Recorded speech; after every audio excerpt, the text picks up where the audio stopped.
ആരോഗ്യത്തോടെ ഇരിക്കാം. മികച്ച പരിചരണം ഞങ്ങളുടെ ഉറപ്പ്. Shoranur medical trust, Shoranur. കേരളത്തിലെ തൊഴിലുറപ്പ് പദ്ധതി രാജ്യത്തിന് മാതൃകയാണെന്ന് മന്ത്രി എം. പി. രാജേഷ്. തിരുമിറ്റക്കോട് ഗ്രാമപഞ്ചായത്തിന്റെ തൊഴിലുറപ്പ് പദ്ധതി സോഷ്യൽ ഓഡിറ്റിംഗ് പബ്ലിക് ഹിയറിംഗ് ഉദ്ഘാടനം ചെയ്ത് സംസാരിക്കുകയായിരുന്നു മന്ത്രി. മഹാത്മാഗാന്ധി ദേശീയ ഗ്രാമീണ തൊഴിലുറപ്പ് പദ്ധതി സോഷ്യൽ ഓഡിറ്റിംഗിന്റെ ഭാഗമായുള്ള പബ്ലിക് ഹിയറിംഗ് ആണ് സംഘടിപ്പിച്ചത്. സംസ്ഥാനത്തെ തൊഴിലുറപ്പ് പദ്ധതി ഇന്ത്യക്ക് തന്നെ മാതൃകയാണെന്ന് മന്ത്രി എം. പി. രാജേഷ് അഭിപ്രായപ്പെട്ടു. എന്നാൽ കേന്ദ്ര ബജറ്റിൽ വിഹിതം കൂട്ടാതെ തൊഴിലുറപ്പ് പദ്ധതി ഇല്ലാതാക്കാനുള്ള സമീപനമുണ്ടാവുന്നതായും മന്ത്രി പറഞ്ഞു.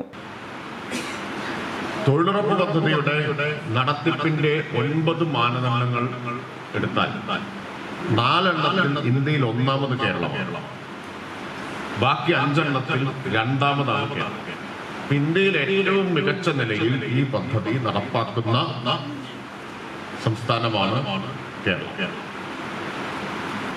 അപ്പൊ നമ്മൾ നിരന്തരം ആവശ്യപ്പെട്ടുകൊണ്ടിരിക്കുന്നത് തൊഴിലുറപ്പിനുള്ള വിഹിതം അങ്ങേയറ്റ അപര്യാപ്തമാണ്, കൂടുതൽ പൈസ വെക്കണമെന്നാണ് കേന്ദ്രത്തോട് ആവശ്യപ്പെടുന്നത്. തുക വർദ്ധിപ്പിക്കണം എന്നതാണ്. കാരണം തൊഴിലുറപ്പാണ് ഗ്രാമീണ മേഖലയിൽ ദാരിദ്ര്യം ഇല്ലാതാക്കുന്നതിന് പ്രധാനപ്പെട്ട ഉപാധിയാണ്. മാത്രമല്ല 100 ദിവസം എന്ന ജോലി വർദ്ധിപ്പിക്കണം, 90 ദിവസമായിട്ട് വർദ്ധിപ്പിക്കണം, കൂലിയും വർദ്ധിപ്പിക്കണം. ഇതാണ് കേരള ഗവൺമെന്റ് കേന്ദ്ര ഗവൺമെന്റിനോട് ആവശ്യപ്പെടുന്നത്.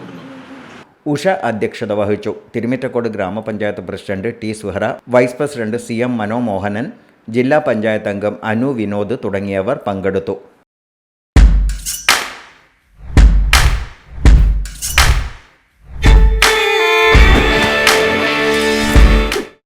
Dot view news. കാഴ്ചകളാണ് ലോകം. കണ്ടു തുടങ്ങുക.